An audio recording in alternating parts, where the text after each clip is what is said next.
Hello, hello, hello! Welcome, ladies and gentlemen, and all the in-betweens, to the fourth episode of... Wrong program, dumbass! Oh. To the first minisode episode of Gilbert Chronicles! Today it seems we're talking about... IKEA. The tragic tale of what happens when you try too hard at something nobody cares about. So, let's start at the beginning.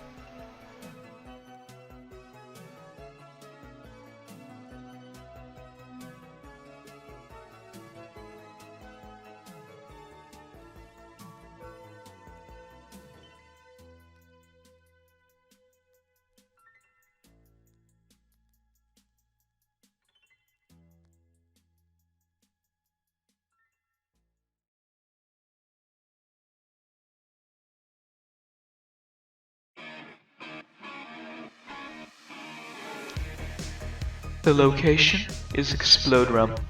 The tides are high. Amidst a new town, Meep saw an opportunity for a new business, something probably not done before. A furniture store! So he creates IKEA, based off the real-life business iSchmea, and immediately collaborates with Explode to create the first line of furniture for sale. Toilets. These toilets would reappear in every store henceforth. For this first store, business was good, maybe even great. Because of the timing of IKEA's opening, the first themed set of items just so happened to be Halloween themed. And Halloween is cool, so that bumped them up a bit. This, and most famously their Halloween nuke, put them on the map.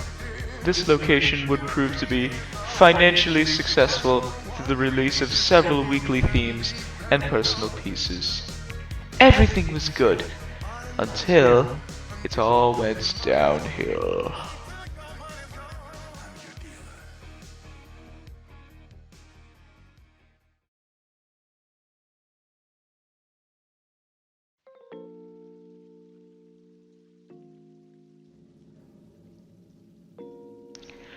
It is now November of 2020. The elections have ended and Meep's campaign, IKEA 2020, which used his company as his endorsement, which is kinda stupid, I'm not gonna lie, had won the office. So in celebration of his huge win, Meep decides to close down the original IKEA location. And he begins to create a brand new location, more than 2 times the size of the previous. But unfortunately, sometime mid to end November, the round world was killed off.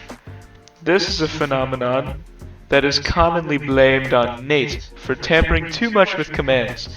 But that is a conversation for another day now, isn't it?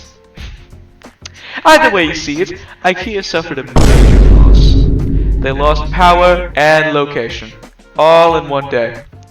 Now, a few months later, IKEA is back. Meep builds a brand new location in the newly thriving Business Bay on another Explodome world. The toilets return, among other things, until yet again disaster strikes. IKEA is blown up. It's an odd paradox, really, one that many don't talk about nor remember. But let me fill you in on something. The nuclear missile launched by Jesus did originally strike its target location, which is Trip Tower and not actually Mount Relmore. And right behind Trip Tower just so happened to be IKEA. So, if the missile was diverted, how did this happen? It's simple. Explode messed with time. He reverted the world back to a point in which the world was not torn yet, and the events we know now played out how they did. So how did this still kill IKEA? It's simple. Meep gave up. He sold the business to Explode afterwards, who proceeded to do little to nothing with it, and thus IKEA fell out of relevance. So now by this point, IKEA was essentially the new version of Minecraft. It was always there, but nobody cared. And such became more evident on genre.